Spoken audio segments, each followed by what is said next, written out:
Hi, good afternoon. By the way, I'm Coach Errol. No, meron akong 3 ways kung paano mo makuha yung tamang sales and leads dito. So, dapat alam mo to. Number 1 is yung paano mag-set up ng campaign and also yung advanced conversion na rin. And number 2, dapat make sure yung creatives mo is catchy siya, yung video, yung photo, so yung size niya, yung graphics niya, dapat nandun din yung details niya.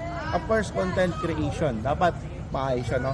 Ito yung pinakalasa dapat mong wag kakalimutan. Number 3 is how to close your sales, no? Once na dumating na siya sa iyong messenger or sa iyong order form, make sure na makuklose mo ng maayos yung client. Dahil once na hindi mo siya maklose, useless lang lahat ng ginawa mo. Kasi from the scratch, naghirap ka mag-create ng campaign, naghirap ka magawa ng video, naghirap ka magawa ng photo, no? So, ito yung wag mong kakalimutan, yung number 3, how to close your sales. Alright? So, meron akong ginawang coaching one-on-one para sa iyo. So, ito is very powerful talaga from sales to closing conversion. So, kompleto na.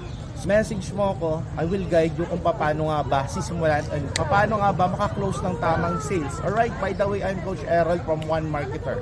See you!